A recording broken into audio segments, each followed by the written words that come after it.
حضرت موسیٰ علیہ السلام ایک مرتبہ کوہ طور پر تشریف لے جا رہے تھے تو آپ کو ایک شخص ملا جس پر بڑا فضل تھا، بڑا کرم تھا، خوب اس پر رحمتوں کی بارش تھی۔ اس نے موسیٰ علیہ السلام سے عرض کی کہ اے اللہ کے نبی، بارگاہ خداوندی میں میری عرضی پیش کیجیے گا کہ میرے پاس اب بہت زیادہ مال جمع ہو گیا ہے، لہٰذا یہ ساری چیزیں، نعمتیں اب رک جانی چاہیے، مجھ سے اتنا سنبھالا نہیں جاتا۔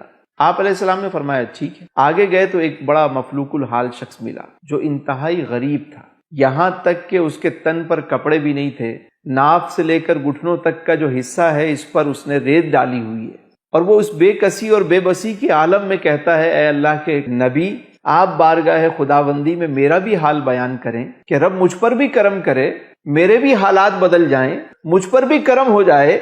آپ علیہ السلام نے فرمایا میں ضرور تمہاری عرضی پیش کروں گا۔ جب بارگاہ خداوندی میں پہنچے تو آپ نے دونوں کا حال بیان کیا تو رب نے فرمایا اے موسیٰ، وہ شخص جس پر فضل و کرم ہے، جس پر انعامات کی بارش ہے، اس سے کہنا کہ تم شکر کرنا چھوڑ دو، یہ سارے معاملات رک جائیں گے۔ اور دوسرا شخص جو مفلس ہے، جو مفلوق الحال ہے، جو غریب ہے، اس سے کہنا کہ تم شکر کرنا شروع کر دو، تمہارے مال میں اضافہ ہونا شروع ہو جائے گا۔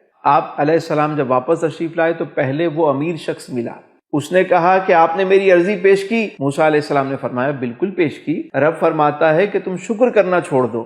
جیسے ہی اس نے یہ جملہ سنا کہنے لگا اے اللہ کے نبی، ایک ہی چیز تو میرے پاس ہے، میرے پاس یہی شکر گزاری تو ہے، میرے نامہ اعمال میں اس کے علاوہ کچھ ہے ہی نہیں، میں یہ چھوڑ نہیں سکتا۔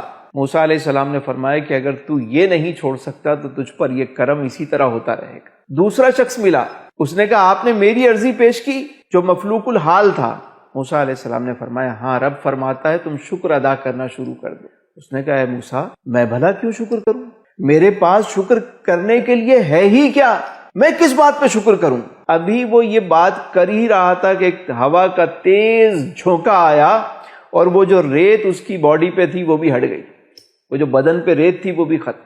یاد رکھیے، کرم جب ہوتا ہے جب ہم شکر ادا کرتے ہیں۔ ہم سمجھتے ہیں کہ صرف مال و زر کا ہونا ہی شکر گزاری کے لیے ضروری ہے۔ اللہ نے جو ہمیں نعمتیں عطا کی، ایمان کی دولت جو ہمیں دی، اس پر جتنا شکر ادا کریں کم ہے۔ ہم یہ جو سانس لیتے ہیں، یہ ہوا، یہ پانی، یہ ساری چیزیں، یہاں تک کہ میرے رسول فرماتے ہیں کہ دنیا کے معاملے میں اپنے سے نیچے دیکھو اور دین کے معاملے میں اپنے سے اوپر دیکھو تاکہ تم شکر گزار بن جاؤ، تم کامیاب ہو جاؤ۔ ہم اس بات کو بھلا بیٹھے ہیں۔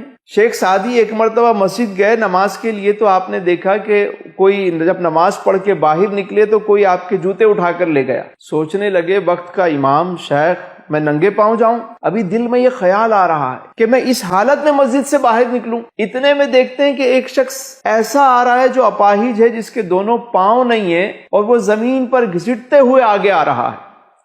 شیخ سعدی نے جب یہ منظر دیکھا تو وہیں اسی حال میں سجدے میں گر گئے، کہا مولا، میرے تو صرف جوتے نہیں ہیں، اس کے تو پاؤں نہیں ہیں، مولا تیرا لاکھ لاکھ شکر ہے کہ تو نے مجھے پاؤں کی دولت تو عطا فرمائی، میرے پاؤں تو سلامت عطا فرمائے ہیں۔ ایک بزرگ رحمت اللہ علیہ کے بارے میں نے پڑھا کہ ان کے پاؤں میں زخم ہو گیا، ان کے مریدین جمع ہو گئے اور آ کر عیادت کرنے لگے کہ حضور آپ کے پاؤں میں زخم ہو گیا ہے، اور ادھر جب سے ان کے پاؤں میں زخم ہوا وہ اللہ کا شکر ادا کر رہے تھے، یا اللہ تیرا شکر ہے، یا اللہ تیرا شکر ہے، یا اللہ تیرا شکر ہے۔ مریدین نے پوچھا کہ یہ کون سا مقام شکر ہے؟ آپ نے فرمایا کہ یہ زخم میرے پاؤں میں ہوا ہے، میری آنکھ میں نہیں ہوا، اگر میری آنکھ میں ہوتا میں کیا کرتا؟ صرف ہم سوچ بدلیں گے اور جب نیچے دیکھیں گے تو زبان سے شکر ادا ہوگا، اور جب شکر ادا ہوگا تو پھر خوب کرم ہوگا۔